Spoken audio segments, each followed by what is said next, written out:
اور ان 60-70 سالوں میں ایک دفعہ بھی میں نے قرآن مجید کو سمجھنے کی کوشش نہ کی ہو پھر میرے پاس کیا جواب ہوگا۔ اس لیے سارے ساتھی آج چونکہ یکم رمضان ہے، شروع میں تھوڑے جذبات ہوتے ہیں، بعض بندے ٹھنڈے پڑ جاتے ہیں۔ آج یہ نیت کریں کہ انشاءاللہ پورا رمضان المبارک کا مہینہ ضرور قرآن مجید کا یہ تفسیر اور خلاصہ ہم سارے سنیں گے انشاءاللہ۔ یہ ایک ایسا عمل نہیں ہے کہ چلو کر لیا تو ٹھیک ہے، نہ کیا تو یہ حق ہے ہمارے اوپر، اللہ کی کتاب کا حق ہے کہ رسول اللہ صلی اللہ علیہ وسلم نے جو امت کے لیے ایک پیغام چھوڑا ہے وہ اللہ کا قرآن اور اللہ کی کتاب ہے۔ سارے نیت کرتے ہیں نا جی انشاءاللہ۔ بسم اللہ الرحمن الرحیم۔ سب سے پہلے سورۃ الفاتحہ۔ قرآن مجید قرآن کے دو معنی ہیں۔ ایک معنی تو وہ ہے بار بار پڑھے جانے والی کتاب، یہ اگر قرات سے نکلے تو۔ دوسرا معنی قرن سے ہو تو معنی ملی ہوئی، یہ وہ کتاب جس کے مضامین آیت آیت کے ساتھ سورت سورت کے ساتھ ملی ہوئی ہے، ایک ربط اور جوڑ رکھتی ہے۔ سورۃ الفاتحہ، فاتحہ کے کئی نام ہیں، ان میں سے ایک مشہور نام فاتحہ ہے جس کا معنی افتتاح کرنے والی، کھولنے والی۔ قرآن مجید کا افتتاح بھی ہے اور قرآن مجید کے مضامین کو کھولنے والی بھی یہ سورہ مبارکہ ہے۔ اس سورت کا ایک نام ہے ام الکتاب، یعنی پورے قرآن مجید کا خلاصہ۔ ماں کو کہتے ہیں نا، جڑ، ماں، پورے قرآن مجید کا خلاصہ۔ جو مضامین اللہ نے پورے قرآن مجید میں بیان کیے ہیں وہ مختصر طور پر سورہ فاتحہ میں بیان کر دیے۔ مثلاً قرآن مجید میں توحید ہے، سورہ فاتحہ میں بھی توحید ہے۔ قرآن مجید میں رسالت ہے، سورہ فاتحہ میں بھی رسالت ہے۔ قرآن مجید میں قیامت ہے، سورہ فاتحہ میں بھی قیامت ہے۔ قرآن مجید میں مختلف احکامات ہیں، سورہ فاتحہ میں بھی ایاک نعبد و ایاک نستعین احکامات ہیں۔ اور قرآن مجید میں ماننے والوں کے اوپر انعامات کا ذکر ہے، تو صراط الذین انعمت علیہم فاتحہ میں بھی انعامات والوں کا ذکر ہے۔ قرآن مجید میں نہ ماننے والوں کے لیے زجر، عقاب اور ڈانٹ ہے، تو غیر المغضوب علیہم میں نہ ماننے والوں کا تذکرہ بھی موجود ہے۔ تو وہ سارے مضامین جو پورے قرآن مجید میں ہیں وہ مختصر طور پر اللہ نے سورہ فاتحہ میں بیان فرما دیے ہیں۔ علماء اس کی مثال یوں دیتے ہیں کہ ایک آدمی جس کے پاس گودام بھرے ہوئی ہیں گندم کے، گاہک گیا اور اس نے پوچھا کس قسم کی گندم ہے آپ کے پاس؟ اس نے ایک مٹھی بھر کے دکھائی کہ اس قسم کی ہے۔ اس ایک مٹھی کو دیکھ کر آگے سارے گودام کا اندازہ ہو جاتا ہے۔ قرآن مجید میں کوئی پوچھے کس قسم کے مضامین ہیں اور کیا بیان ہوا ہے، تو سورہ فاتحہ ایک خلاصہ ہے۔ جو سورہ فاتحہ میں بیان ہوا نا جی، اسی قسم کے مضامین پورے قرآن مجید میں ہیں۔ سورہ فاتحہ کے اور بھی نام ہیں، اس کا ایک نام ہے تعلیم المسئلہ۔ مسئلہ کہتے ہیں سوال کرنے کو۔ اس سورہ مبارکہ میں اللہ تعالیٰ نے اپنی ذات سے مانگنے کا طریقہ سکھایا ہے۔ الحمدللہ رب العالمین سے لے کر مالک یوم الدین تک یہ سب اللہ کی تعریفیں ہیں۔ مانگنے کا طریقہ یہ ہے، پہلے مالک کی تعریفیں کرو، اس کے بعد آداب ہیں۔ ایاک نعبد و ایاک نستعین، اے اللہ تیری ہی عبادت کرتے ہیں، تجھ ہی سے مدد مانگتے ہیں، یہ ادب ہے کہ عبادت اللہ کے علاوہ کسی کی نہیں کرنی۔ تیسرا طریقہ تیسری چیز پھر درخواست ہے، وہ ہے اہدنا الصراط المستقیم، اے اللہ میں سیدھے راہ پر چلا۔ تو القاب، آداب اور درخواست، ان تین چیزوں کے مجموعے کا نام ہے سورۃ الفاتحہ۔ اس کے علاوہ بھی اور نام ہیں لیکن ابھی وقت اتنا نہیں ہے۔ الحمدللہ رب العالمین، تمام تعریفیں اللہ ہی کے لیے ہیں جو سارے جہانوں کا پالنے والا ہے۔ یہ جو الحمدللہ کے اوپر الف لام ہے، اس کی دو تفسیریں ہیں۔ ایک تفسیر یہ ہے کہ الحمد کا الف لام استغراق کا ہے، معنی یہ بنتا ہے تمام تعریفیں اللہ کے لیے ہیں۔ اس پر ایک سوال پیدا ہوتا ہے، بھئی ساری تعریفیں اللہ کی کیسی ہیں؟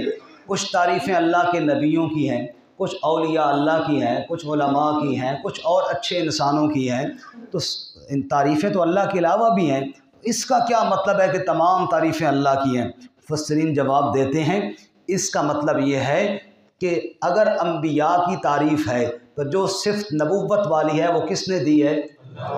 اگر کسی انسان کی کوئی تعریف بھی ہے، جو بھی اس کے پاس صفت ہے وہ دینے والی ذات تو اللہ ہی کی ہے نا، تو لہٰذا جس کی تعریف ہوگی در حقیقت وہ اللہ ہی کی تعریف ہوگی۔ اس لیے فرمایا الحمدللہ، تمام تعریفیں اللہ کی ہیں۔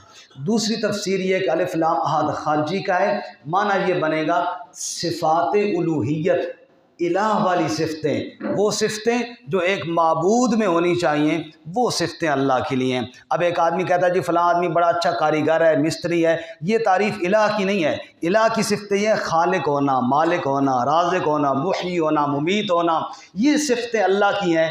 الحمدللہ، معبود ہونے والی ساری صفتیں کس کے لیے ہیں جی؟ رب العالمین۔ اس پر دلیل کیا ہے؟ وہ سارے جہانوں کا پالنے والا ہے۔ سورہ فاتح کی تھوڑی سی بات ہم زیادہ اس لیے کر رہے ہیں کیونکہ یہ ہر نماز میں ہم پڑھتے ہیں، تو اس لیے تھوڑی سمجھ آنی چاہیے۔ رب کہتے ہیں پالنے والا، ہمارے ہاں تو یہی معنی ہے، لیکن عربی میں ربوبیت کا معنی ہوتا ہے انشاء الشیء حالاً فحالاً الی حد التمام، کسی چیز کی پرورش کرنا درجہ بدرجہ، سٹیپ بائی سٹیپ، یہاں تک کہ اس کو کمال تک پہنچا دینا، اس کو کہتے ہیں ربوبیت۔ کیا مطلب؟ ماں کے پیٹ میں تھا، خون کے ذریعے خوراک دی ہے، باہر آیا 2 سال دودھ کی خوراک دی ہے، بڑا ہو گیا، سارے رزق کے خزانے سامنے رکھ دیے، ضرورت کے مطابق روزی پہنچانے والے کو رب کہتے ہیں۔ اللہ کی تعریفیں اس لیے ہیں کہ وہ تیری ضرورتوں کو بھی سمجھتا ہے اور تیری روزی کے انتظام بھی کرتا ہے، صرف تیری نہیں، العالمین، سارے جہانوں کی۔ عالمین جمع عالم کی، عالم علامت سے، علم جھنڈے کو کہتے ہیں۔ علم کس کو کہتے ہیں؟ جھنڈا ایک علامت اور نشانی ہوتا ہے۔ آپ نے دیکھا پاکستان کا جھنڈا ہے، فوراً اپنے ملک کی طرف دھیان چلا گیا۔ سعودی عرب کا جھنڈا، کسی اور ملک کا جھنڈا یا کسی پارٹی کا جھنڈا دیکھا، اس طرف دھیان چلا گیا۔ اس کائنات کو عالم اس لیے کہتے ہیں کہ جیسے جھنڈا اپنی پارٹی یا ملک کی نشانی ہوتا ہے، اس کائنات کی ہر چیز میرے رب کی قدرت کی نشانی ہے۔ الحمدللہ رب العالمین الرحمن الرحیم، جو بڑا مہربان ہے، نہایت رحم والا ہے۔ فرمایا رحمان دنیا کے حساب سے ہے، کافروں کو بھی روزی دے رہا ہے، مسلمانوں کو بھی دے رہا ہے، جو نام لیتے ہیں ان کو بھی کھلاتا ہے، جو نام تک نہیں لیتے ان کو بھی کھلا رہا ہے۔ اور رحیم آخرت کے حساب سے کان بالمؤمنین رحیمہ، ایمان والوں کے ساتھ مہربان ہے۔ مالک یوم الدین، قیامت کے دن کا اکیلا مالک ہے، ساری بادشاہتیں مٹ جائیں گی، میرے رب کی حکومت اس دن بھی قائم رہے گی۔ ایاک نعبد و ایاک نستعین، پھر وعدہ کرو نا اے اللہ تیری ہی عبادت کرتے ہیں، تجھ ہی سے مدد مانگتے ہیں۔ اب اس کے بعد دعا ہے اہدنا۔ اہدنا کے 2 معنی ہیں، ایک معنی اے اللہ ہمیں دکھا سیدھا راستہ، صراط المستقیم، سیدھا راستہ۔ دوسرا مطلب اے اللہ ہمیں چلا سیدھا راستہ۔ معنی تو دونوں ٹھیک ہیں، لیکن زیادہ مناسب دوسرا معنی ہے۔ دکھانے کا مطلب یوں ہے، میں نے آپ سے پوچھا میں نے اسلام آباد آپ پارا جانا ہے، کیسے جاؤں؟ آپ نے کہا باہر نکلو، گلی سے آگے روڈ آئے گا، سیدھے ہاتھ مڑ جاؤ، چوک سے آپ کو گاڑی ملے گی، وہاں سے چلے جاؤ، راول ڈیم سے آپ نے سیدھے ہاتھ ہو جانا ہے، پھر آگے یوں الٹے ہاتھ ہو کے آپ پارا پہنچ جاؤ گے۔ یہ آپ نے مجھے دکھا دیا۔ دوسرا مطلب یہ چلانا، میں نے کہا میں نے آپ پارے جانا ہے، آپ کو او جی میں بھی ادھر ہی جا رہا ہوں، میرے ساتھ گاڑی میں بیٹھو، میں تمہیں پہنچا کر آ جاؤں۔ پہلے صورت میں پھر بھی بھولنے کا امکان ہے، دوسری صورت میں بھولنے کا امکان نہیں ہے۔ اہدنا صراط المستقیم، اے اللہ ہم شاید کہیں بھول نہ جائیں، اے اللہ ہمارا ہاتھ تھام کر ہمیں صراط مستقیم پر چلا۔ صراط الذین انعمت علیہم، ان لوگوں کی راہ پر چلا جن پر تو نے انعام کیا، اور وہ 4 قسم کے لوگ ہیں، انبیاء، صدیقین، شہداء اور صالحین۔ غیر المغضوب علیہم، ان لوگوں کے راستے پر نہ چلانا جن پر تیرا غضب اور قہر ہوا۔ رسول اللہ صلی اللہ علیہ وسلم نے مغضوب علیہم کی مثال یہودیوں کی طرح دی ہے۔ یہودی جانتے تھے کہ آپ اللہ کے سچے نبی ہیں، لیکن ضد کی وجہ سے نہیں مانتے تھے۔ اے اللہ ایسے ضدی ہٹ دھرم لوگوں کی راہ سے ہمیں بچا، والضالین، اور یا اللہ گمراہوں کے راستے سے بھی ہمیں بچا۔ گمراہ اس کی مثال نبی صلی اللہ علیہ وسلم نے عیسائیوں کی دی ہے۔ عیسیٰ علیہ السلام سے محبت کرنا بہت اچھی بات تھی، لیکن محبت میں غلو کر گئے، حد سے بڑھ گئے اور ان کو اللہ کا بیٹا کہنا شروع کر دیا، گمراہ ہو گئے۔ اے اللہ ہمیں ایسی گمراہی سے بھی بچا۔ آمین، اے اللہ ہماری دعا کو قبول فرما۔ اس کے بعد جی سورۃ البقرہ قرآن مجید کی الفاظ کے حساب سے سب سے بڑی سورت ہے، مدنی سورت ہے، اور اس میں مختلف احکامات ہیں۔ شروع سورہ میں 3 جماعتوں کا ذکر ہے۔ پہلے نمبر پر ایمان والوں کا ذکر ہے، ایمان والوں کی صفتیں بیان ہوئیں۔ پہلی صفت یؤمنون بالغیب، غیب پر ایمان رکھتے ہیں۔ کس پر ایمان رکھتے ہیں جی؟ غیب پر۔ اس کا مطلب یہ نہیں ہے کہ آپ آنکھیں بند کر کے غیب پر ایمان رکھ کے بات سنتے رہیں، مطلب یہ ہے کہ ابھی تو آپ میری طرف دیکھیں نا، غیب پر ایمان کا مطلب یہ ہے کہ اللہ تعالیٰ پر، جنت پر، فرشتوں پر وہ ایمان رکھنا ہے۔ باقی ساتھی آنکھیں کھول کر میری طرف دیکھیں جی، یؤمنون بالغیب، ساتھ ساتھ بولتے جائیں گے نا جی، اس کا فائدہ یہ ہوگا کہ ایک تو نیند نہیں آئے گی، دوسرا مجھے بھی تسلی ہوگی کہ آپ شوق سے سن رہے ہیں۔ نمبر 2 یقیمون الصلاۃ، دوسری صفت نماز قائم کرتے ہیں۔ تیسری صفت جو اللہ نے دیا اس میں سے خرچ کرتے ہیں۔ چوتھی صفت قرآن اور پہلی کتابوں پر ایمان رکھتے ہیں۔ پانچویں صفت آخرت پر یقین رکھتے ہیں۔ جن کے اندر یہ 5 صفتیں آ گئیں، اولئک علی ھدی من ربہم واولئک ھم المفلحون، ہدایت پر بھی یہی لوگ ہیں اور کامیاب ہونے والے بھی یہی لوگ ہیں۔ دوسری جماعت کا ذکر ہے اس کے بعد کافروں کا۔ کافروں پر فرمایا برابر ہے، سمجھاؤ یا نہ سمجھاؤ، انہوں نے ایمان نہیں لانا، ان کے دلوں پر، کانوں اور آنکھوں پر مہریں لگ چکی ہیں۔ یہ کفر کا انتہائی درجہ ہے جی، توجہ فرمائیں۔ پہلا درجہ ہوتا ہے کفر کا شک کرنا، دوسرا درجہ ہوتا ہے گمراہ ہو جانا، تیسرا درجہ ہوتا ہے اہل حق کے ساتھ جھگڑا کرنا، اور چوتھا درجہ ہوتا ہے مہر جباریت، مہر لگ جانا اور دل کفر پر پکا ہو جائے۔ فرمایا ان کا دل کفر پر پکے ہو گئے ہیں، اللہ ہماری حفاظت فرمائے۔ اس کے بعد منافقین کا ذکر ہے، تھوڑا تفصیل کے ساتھ اللہ نے ذکر فرمایا۔ کہتے ہیں ہم ایمان لائے، آخرت پر ایمان لائے، اللہ پر لائے، لیکن مومن نہیں ہیں، سمجھتے ہیں ہم نے دھوکہ دے رکھا ہے، حالانکہ دھوکہ تو اپنے آپ کو دے رہے ہیں، بیڑا تو اپنا ہی غرق کر رہے ہیں۔ ان سے کہا جاتا ہے ان ایمان والوں کی طرح، یعنی صحابہ کرام کی طرح مخلص ہو کر ایمان لاؤ۔ کہتے ہیں جی نعوذ باللہ یہ تو بے وقوف ہیں، استغفر اللہ۔ اللہ فرمائے الا انہم ھم الصفا، یہ بے وقوف نہیں، ان کو بے وقوف سمجھنے والے بے وقوف ہیں، لیکن انہیں اس بات کا علم نہیں۔ ایمان والوں سے ملتے ہیں، کہتے ہیں ہم جی تمہارے ساتھ ہیں، کافروں سے کہتے ہیں بادشاہ ہم تمہارے ساتھ ہیں، ایمان والوں کے ساتھ ویسے ٹھٹھا مذاق کر رہے تھے۔ اچھا رب کے پاس آؤ گے، اللہ تمہیں اس ٹھٹھے کی خوب سزا دے گا۔ ان بد نصیبوں کی مثال ایسے ہے جیسے روشنی ہو اور آدمی اندھا ہو جائے۔ مکہ مکرمہ میں رحمت کائنات صلی اللہ علیہ وآلہ وسلم نے ایمان کی شمع روشن کی اور یہ بد نصیب اندھے ہو گئے، پاس رہ کر بھی انہیں کچھ حاصل نہ ہو سکا۔ اس کے بعد اللہ تعالیٰ نے تینوں جماعتوں کا ذکر کرنے کے بعد سب کو دعوت توحید دی ہے۔ یا ایھا الناس، اے لوگو، اعبدوا ربکم، عبادت کرو کس کی؟ اللہ۔ کون رب؟ جو تمہارا خالق، تمہارے ماں باپ کا خالق، زمین کو فرش بنایا، آسمان کو چھت بنایا، آسمان سے بارش برسائی، پھلوں سے رزق دیا، اور یہ سارے کام جب رب نے کیے فلا تجعلوا للہ اندادا، رب کے لیے شریک نہ بناؤ، وانتم تعلمون، تم جانتے ہو۔ لوگوں نے کہا یہ باتیں تو قرآن میں ہیں اور ہم تو نعوذ باللہ قرآن کو اللہ کی کتاب ہی نہیں مانتے۔ رب نے فرمایا اچھا وَإِن كُنتُمْ فِي رَيْبٍ، نہیں مانتے ہو نا، شک میں ہو، اور پھر چیلنج سنو، فَأْتُوا بِسُورَةٍ مِّن مِّثْلِهِ، ایک صورت تم بھی قرآن جیسی بنا کر لے آؤ، جن کو مرضی بلا لو، ساری کائنات والے مل بھی جائیں قرآن جیسی صورت نہیں بنا سکتے۔ اگر نہیں بنا سکتے پھر اللہ کے عذاب سے ڈرو۔ اس کے بعد ایمان والوں کو جنت کی بشارت ہے، پھلوں کا رزق، جنت کے باغات اور پاکیزہ بیویاں دی جائیں گی۔ انہوں نے اعتراض کیا کفار نے، وہ جی قرآن اللہ کی کتاب ہے، اس میں مکھیوں اور مچھروں کا ذکر کیوں ہے؟ جواب دیا یہ تو لوگوں کے سمجھانے کے لیے ہے، ایمان والے سمجھتے ہیں رب کی طرف سے ہے اور کافر اعتراض کرتے ہیں۔ اس کے بعد آگے اللہ تعالیٰ نے تخلیق آدم علیہ السلام کا ذکر بطور دلیل کے پیش کیا۔ جب آدم علیہ السلام کو بنانے کا اللہ نے فیصلہ کیا، فرشتوں کے سامنے تذکرہ کیا، فرشتوں نے کہا یا اللہ ہم جو موجود ہیں، ہمارے ہوتے ہوئے کسی اور کی بنانے کی کیا ضرورت ہے؟ یہاں پہ توجہ فرمائیں، مفسرین فرماتے ہیں یہ اعتراض نہیں تھا بلکہ وفاداری کا یقین تھا۔ اس کی مثال یوں ہے، میں کہوں جی حافظ مزمل صاحب آپ ادھر سے ایک لڑکے کو کہیں نا کہ وہ مجھے پانی لا کر دے، تو یہ کہے جی میں ہی لے آتا ہوں، اس کو کہنے کی کیا ضرورت ہے؟ اس میں نافرمانی نہیں ہے، اس میں وفاداری ہے۔ فرشتوں نے کہا یا اللہ اگر آپ نے اپنی عبادت کے لیے بنانا ہے، ہم جو موجود ہیں ہم جو موجود ہیں ہمارے ہوتے ہوئے کسی اور کی کیا ضرورت ہے؟ رب نے فرمایا جو میں جانتا ہوں وہ تم نہیں جانتے۔ پھر اللہ تعالیٰ نے آدم علیہ السلام کو بنایا۔ اب دیکھو جی، بھوک، سردی، گرمی وغیرہ یہ چیزیں انسان کو محسوس ہوتی ہیں، فرشتوں کو محسوس نہیں ہوتی۔ ان چیزوں کے نام اور احساسات آدم علیہ السلام کو سکھائے۔ فرشتوں سے پوچھا، انہوں نے کہا ہمیں کیا پتہ جی، بھائی بھوک اس کو محسوس ہوتی ہے جس کو کھانے کی طلب ہوتی ہے، جو کھانا ہی نہیں کھاتا اس کو بھوک کا احساس کیسے ہو؟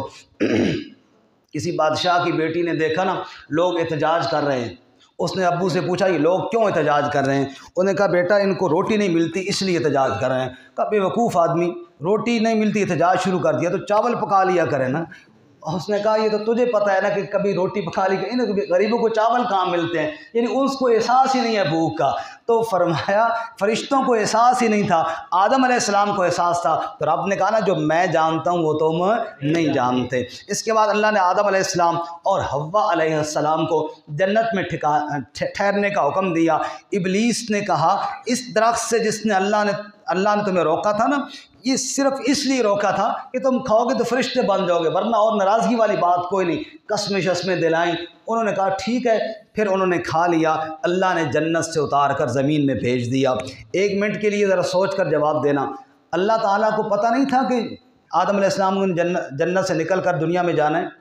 پتہ تو تھا اللہ تعالیٰ کو، تو پتہ، اللہ نے پیدا ہی زمین میں بھیجنے کے لیے کیا تھا۔ یہ جو اکثر لوگ بہت باتیں شروع کر دیں، او جی بابا آدم دانا نہ کھاندا نہ آج اسی جنت جاواں، نہیں وہ لالے ہو، اس طرح نہیں ہے۔ اللہ نے بھیجا ہی دنیا کے لیے تھا، صرف اللہ تعالیٰ نے پریکٹیکل کر کے عملی طور پہ سمجھایا کہ یہ تمہارا دشمن ہے۔ سمجھ آ رہی ہے؟ اب پھر بعض مسئلہ یہ ہوتا ہے، اس پہ ایک بحث چھڑ جاتی، کون سا دانہ تھا جی، کون سا درخت تھا؟ قرآن نے نہیں بیان کیا ہے۔ اللہ نے کہا اس درخت کے قریب جو بھی تھا، مشہور ہے گندم کا، لیکن کوئی اس پر واضح دلیل موجود نہیں ہے، اللہ بہتر جانتے ہیں۔ اس کے بعد چونکہ یہ سورۃ البقرہ مدنی صورت ہے جی، اور مدینہ منورہ میں یہودیوں کا بڑا راج تھا۔ نبی صلی اللہ علیہ وسلم کے آنے سے پہلے یہ وہاں گویا کہ پیر و مرشد بنے ہوئے تھے، لوگ ان کی مرید تھے۔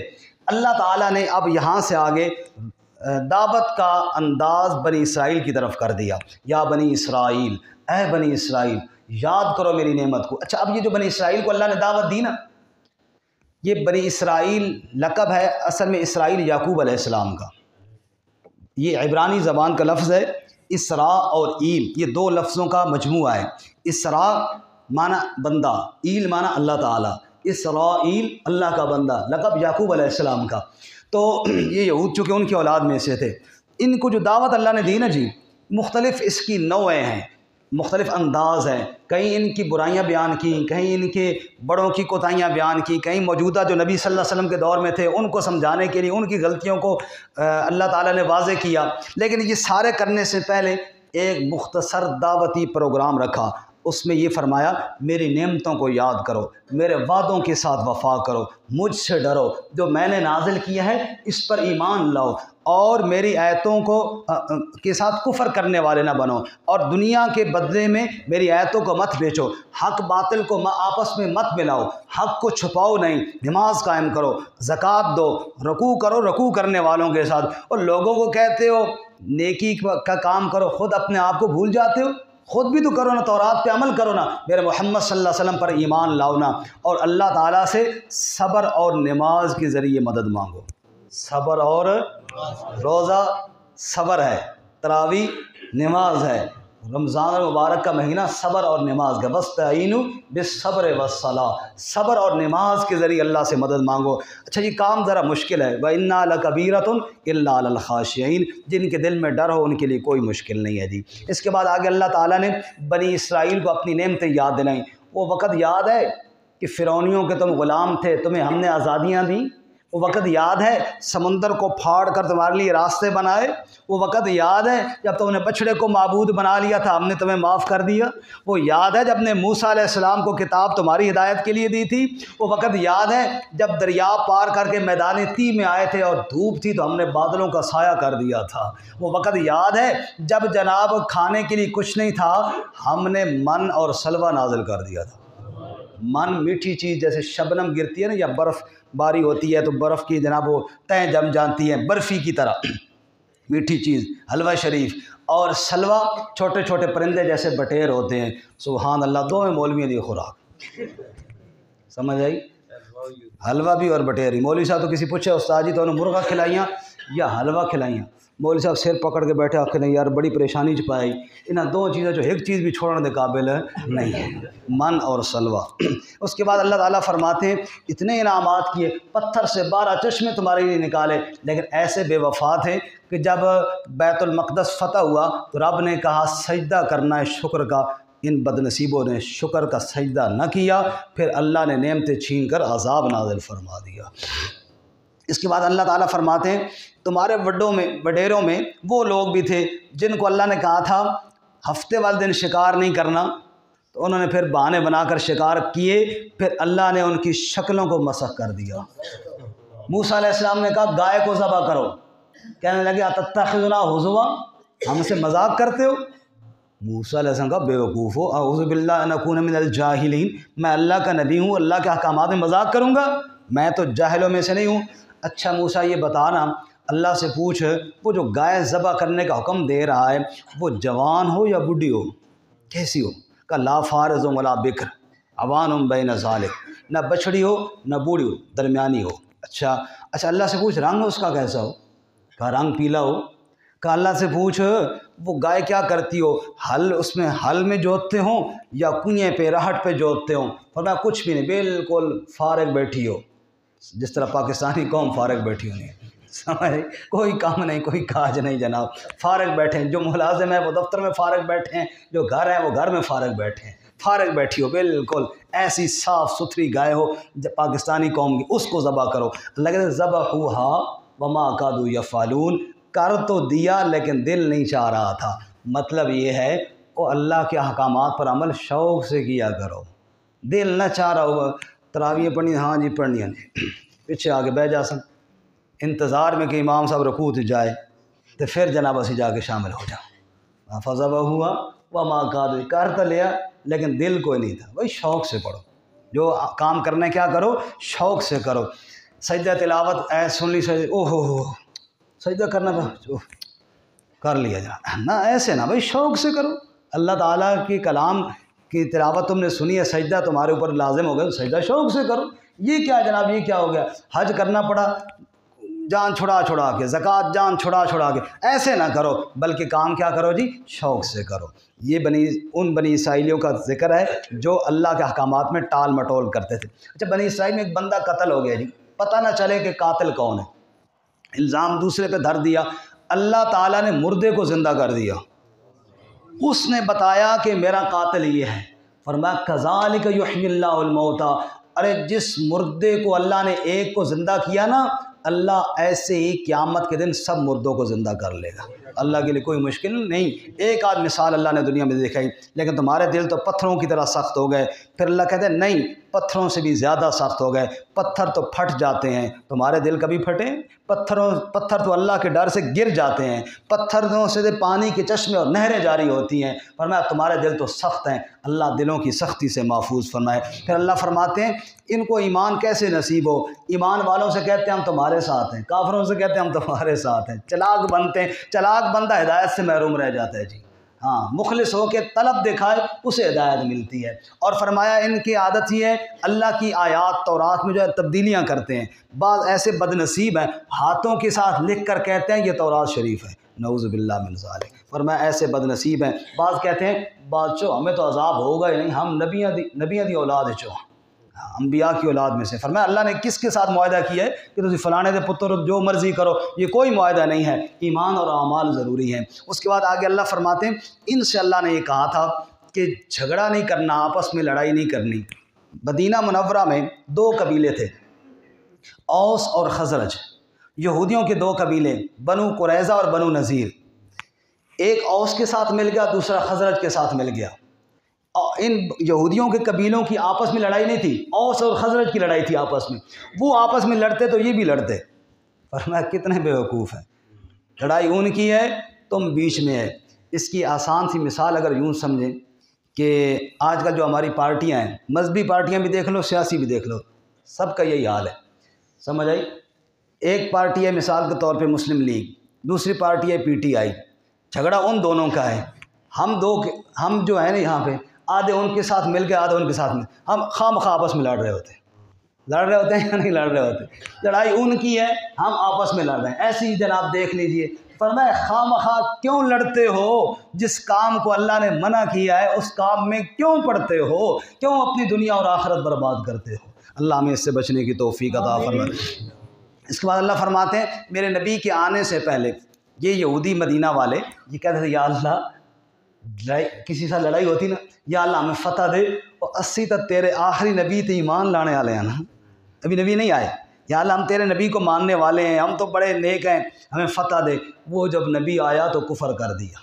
ہم نے کہا نا غیر المغضوب علیہم، ان پر غضب ہوا نا، کیونکہ کفر اس لیے کیا، انہوں نے سوچا کہ اب ہم نبی صلی اللہ علیہ وسلم پر ایمان لاتے ہیں تو جو ہماری ٹور ٹار بنی ہوئی ہے وہ تو ختم ہو جائے گی، اس لیے انکار کر دیا۔ دنیا کے مرتبے کو بچانے کے لیے سچے نبی کا انکار کر دیا۔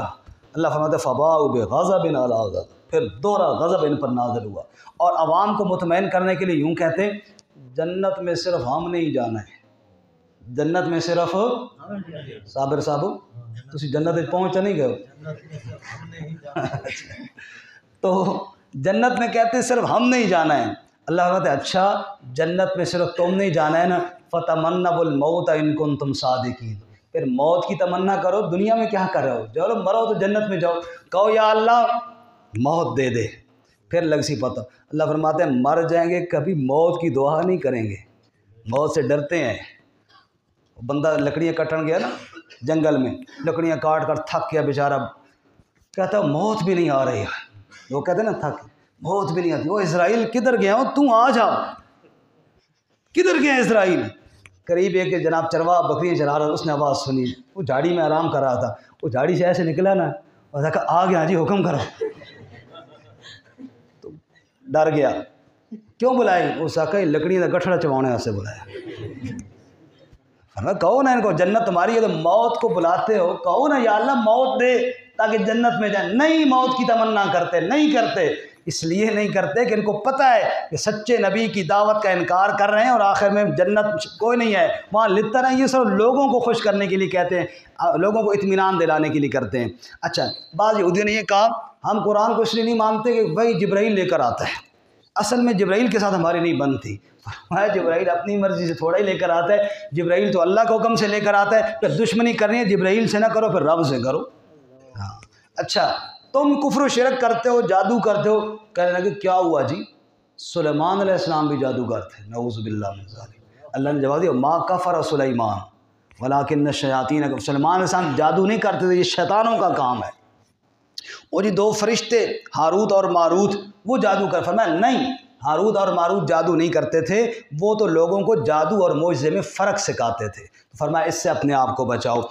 بہرحال ان کے اعتراضات کے جوابات دیے، اور اس کے بعد اگلا مسئلہ جناب شروع ہوا، توحید کے بعد مسئلہ رسالت، اور ہماری منزل ختم ہونے والی ہے، لیکن میں نے عرض کیا تھا سورۃ البقرہ میں توحید بھی ہے اور سورۃ البقرہ میں رسول اللہ صلی اللہ علیہ وسلم کی رسالت کا مسئلہ بھی ہے، بس یہ مختصر سا یہ بیان کر کے پھر بات ختم ہو رہی ہے، پہلا سپارہ پورا ہونے والا ہے جی۔ رسالت کا مسئلہ بیان کرنے سے پہلے ابراہیم علیہ السلام کا ذکر کیا، کس کا ذکر کیا جی؟ کیوں؟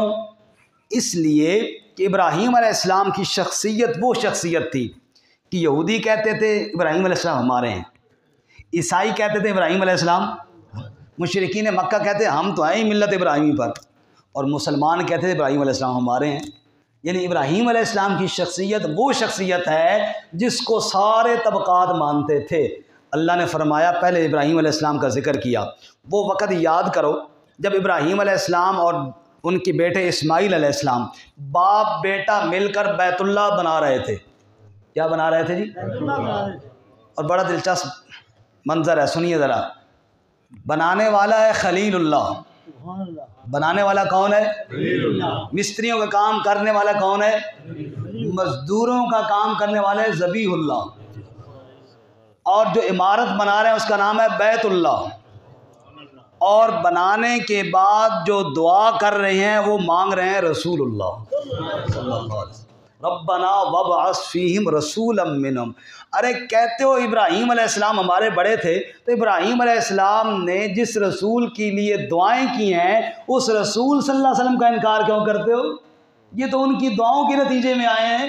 اگر ابراہیم علیہ السلام کو مانتے ہو تو پھر میرے محبوب محمد مصطفیٰ صلی اللہ علیہ وسلم کو بھی مانو۔ ان کا جیسی من لواں، لیکن ایک مسئلہ ہے۔ کون سا مسئلہ؟ اگر یعقوب علیہ السلام موت کے وقت کہہ گئے تھے کہ پکی یہودی بن کے رہنا، میں ہم کنتم شہداء اذ حضر یعقوب الموت، تم وہاں موجود تھے؟ میں اللہ تمہیں سمجھاتا ہوں کہ اصل بات کیا ہے۔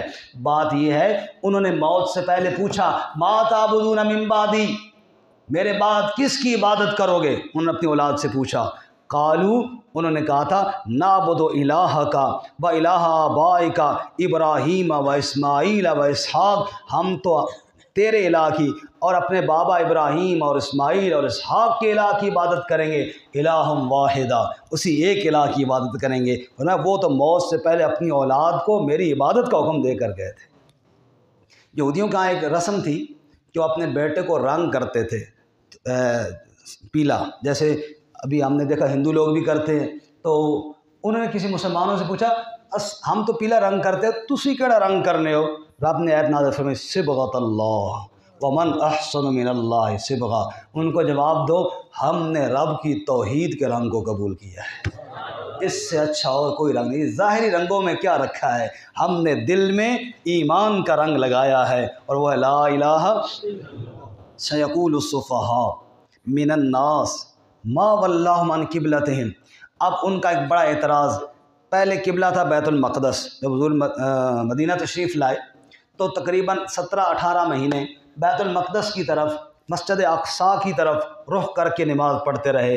اللہ مسجد اقصیٰ کے پڑوسیوں پہ رحم فرمائے، اللہ غزہ کے مسلمانوں کی مدد فرمائے، اور اللہ ان یہودی گنڈوں اور ان درندوں کو نیست و نابود فرمائے جنہوں نے وہاں کی مسلمانوں کے اوپر ظلم و ستم کے بازار گرم کر رکھے ہیں۔ تو وہاں اس طرف رخ کر کے نماز پڑھتے تھے۔ پھر قبلہ تبدیل ہوا اور بن گیا بیت اللہ، کعبہ شریف۔ اب یہودیوں نے پھر اعتراض، کیونکہ اعتراض ایسے ہی ہوتے ہیں، اور کیا ان کے پاس اعتراض تھا؟ اللہ تعالیٰ نے پہلے ہی بتا دیا سیقول السفہاء، ان قریب بے وقوف لوگ اعتراض کریں گے اور کہیں گے کس نے جناب ان کو اس قبلے سے پھیر دیا؟ اللہ فرماتے ہیں وہ کہتے رہے میرے محبوب، میں بتاؤں اصل بات کیا ہے۔ توجہ ہے میری طرف سب کی؟ نبی صلی اللہ علیہ وسلم نماز پڑھ رہے ہیں، میری طرف دیکھیں جی، اللہ تعالیٰ نے اشارہ دے دیا کہ ان قریب قبلہ بدلنے والا ہے۔ حکم کہاں سے آنا ہے؟ اوپر سے۔ آپ سے نماز میں کبھی اوپر دیکھتے ہیں، حکم آیا کہ نہیں آیا؟ آپ اوپر دیکھ رہے ہیں، رب کہتے ہیں قد نرا تقلب وجہک فی السماء، میرے محبوب تو نے جب چہرہ اوپر اٹھایا نا، ہم نے تیرے چہرے کو خوب دیکھا ہے۔ فَلَنُوَلِّيَنَّكَ قِبْلَةً تَرْضَاهَا، میرے محبوب ہم تیرے چہرے کو اسی قبلے کی طرف پھیر دیتے ہیں جس کو تو پسند کرتا ہے۔ فَوَلِّ وَجْهَكَ شَطْرَ الْمَسْجِدِ الْحَرَامِ، میرے محبوب ابھی نماز میں ہی پھیر لے اپنا چہرہ مسجد حرام کی طرف، اور ایمان والوں سے بھی کہہ دے حیث ما کنتم فولوا وجوہکم شطرہ، جہاں مرضی ہو پوری دنیا میں چہرہ پھیرنا ہے تو نماز میں قبلہ کی طرف، بیت اللہ کی طرف پھیرنا ہے۔ میرے بھائیو یکم رمضان ہے، اللہ رمضان کی رحمت ہمیں نصیب فرمائے۔ ایک چھوٹی سی گزارش ہے، محسوس کسی بندے نے بھی نہیں کرنا، یہ اصلاح کے لیے، جس نبی پاک کے چہرے کو دیکھ کر رب نے قبلہ تبدیل کر دیا، کتنا عظیم عظمتوں والا چہرہ ہے۔ بھائی وہ چہرہ خوبصورت ہے یا نہیں ہے نا؟ ہمیں بھی اپنے چہرے نبی کے چہرے کے مطابق بنانے چاہیے۔ جیسے روزے والا آدمی ہے نا جی، وہ پورا دن عبادت میں ہے، سویا ہوا ہے، چونکہ روزہ ہے، عبادت ہے، اور ہمارے تو ماشاءاللہ اکثر سو کے گزار دیتے ہیں سارا دن، لیکن ہے عبادت، کیونکہ روزہ ساتھ جاری ہے۔ بازار میں جا رہا ہے خرید و فروخت کے لیے، روزہ ہے، عبادت ساتھ جاری ہے، یہ ہر وقت یعنی اس کے ساتھ ہے، چاہے کوئی کام بھی کر رہا ہے روزے کا ثواب ساتھ ساتھ مل رہا ہے۔ یہ جو داڑھی ہے نا، اس کو صاف کروانا اور ختم کروانا، منڈوانا، یہ گناہ بھی ہمیشہ ساتھ ساتھ ہے، سویا ہوا ہے تب بھی یہ ساتھ ہے۔ بیگم کیا آکھے جی؟ داڑھی میجر بیگم جو مرضی آکے، اللہ کے نبی نے فرمایا اوف اللحیٰ، داڑھیوں کو بڑھاؤ۔ اللہ کے نبی نے کیا فرمایا؟ اور یہ وہ چہرہ ہے جو میرے نبی صلی اللہ علیہ وسلم کا ہے، اور حضور سے زیادہ خوبصورت چہرہ تو کسی کا نہیں ہے۔ اور اللہ کے فرشتوں کی ایک جماعت ہے جو یہ تسبیح پڑھتی ہے، سبحان من زین الرجال باللحى وسبحان من زین النساء بالزوائب۔ پاک ہے وہ ذات جس نے مردوں کو داڑھیوں کے ذریعے زینت عطا فرمائی، اور پاک ہے وہ ذات جس نے عورتوں کے سر کے بالوں اور مینڈیوں کے ذریعے فضیلت عطا فرمائی اور زینت عطا فرمائی۔ معلوم ہوا داڑھی مرد کے لیے ویسی ہی زینت ہے جیسے عورت کے لیے سر کے بال زینت ہے۔ قاضی صاحب جو کہہ رہے ہیں نا، اگر کوئی بیوی اس طرح کہے تو اس میں آخو تم جناب اس طرح پھرا تو میں ہی پھرا دینا، آسان کام ہے پھرا دینا، سمجھ آئی؟ بالکل یہ اسی طرح ہے جیسے یہ ہے نا جی، جیسے وہاں پر وہ بال منڈوانا ٹھیک نہیں ہے، ایسی مرد کے لیے یہ والے بال منڈوانا بھی ٹھیک نہیں ہے۔ اللہ ہمیں نبی کے چہرے جیسا چہرہ عطا فرمائے، نبی کی سیرت جیسی سیرت عطا فرمائے۔ شیطان بعد الٹیاں پٹیاں بڑھاتا ہے، داڑھی تو رکھ کے نا پھر جھوٹ بولنے پہ نے، داڑھی تو رکھ کے نا پھر اور کئی گناہ، یہ بڑا ایک شیطان کی چال ہے۔ حالانکہ جھوٹ داڑھی رکھ کے بولو یا بغیر داڑھی کے بولو گناہ ہے، سمجھ آئی ہے نا؟ بد نظری داڑھی کے ساتھ کرو تب بھی گناہ ہے، اور بغیر داڑھی کے ہمارے ہاں یہ فوراً یہ ہے کہ کوئی ایسا داڑھی والا کام کرتا ہے نا، وہ داڑھی رکھیے تو یہ کام کر رہے ہیں۔ مولوی صاحب بیچارہ سائیکل تے جا رہے ہیں، وہ جناب ٹکر لگی، وہ داڑھی رکھی ہے تو ٹکر مار گیا۔ وہ ذاکر داڑھی تو رکھی لیکن بریک خراب ہے نا، سائیکل داڑھی نال نہیں رکنی، سائیکل رکنی ہے بریک نال، بریک خراب ہوئی پھر ہر کام داڑھی پہ لگاتے ہیں۔ ارے بابا داڑھی میرے نبی کی سنت ہے، تم رکھو چہرہ بناؤ، انشاءاللہ اللہ تعالیٰ عمل کی بھی توفیق عطا فرمائے گا۔ اور بالکل آخر میں جی اللہ تعالیٰ نے حکم دیا، اے ایمان والو پاکیزہ چیزیں کھایا کرو۔ اللہ کی نعمتوں میں نا حلال پاکیزہ یہ ہے کہ حرام سے اپنے آپ کو بچائیں۔ روزہ اصل میں پریکٹس اس بات کی ہے کہ حرام سے اپنے آپ کو بچانا ہے۔ پانی حلال ہے، کھانا حلال ہے، نہیں کھاتے اس لیے تاکہ پتہ چلے کہ حرام سے کیسے روکا جاتا ہے۔ تو فرمایا یہ حلال کھایا کرو، شیطان کی باتیں نہ مانا کرو۔ جن چیزوں کو اللہ نے حرام کیا مثلا مردار والدم، دم مسفوح، بیت و خون، لحم الخنزیر، خنزیر کا گوشت، وما اہل بہ لغیر اللہ، اور ہر وہ چیز جو اللہ کے علاوہ کسی اور کے نام پر دی جائے، یہ نظر و نیاز بھی عبادت ہے، یہ ان کو اللہ نے حرام کیا ہے، اللہ ہی کے نام پر ہو تو جائز ہے۔ فرمایا فمن اضطر غیر باغ ولا عاد فلا اثم علیہ، مجبوری میں جان جا رہی ہو، کوئی لقمہ ایک آدھ کھا لیا تو اللہ معاف کر دے گا، ویسے ان سے اپنے آپ کو بچاؤ۔ اور آخر میں اللہ نے فرمایا جو لوگ میری آیتوں کو بیان نہیں کرتے فما اصبرهم علی النار، کس طرح آگ کے اوپر صبر کیے بیٹھے ہیں۔ اللہ ہمیں آگ سے بچائے اور قرآن مجید اور اپنے نبی صلی اللہ علیہ وسلم کی سیرت کو اپنانے کی توفیق عطا فرمائے۔ وآخر دعوانا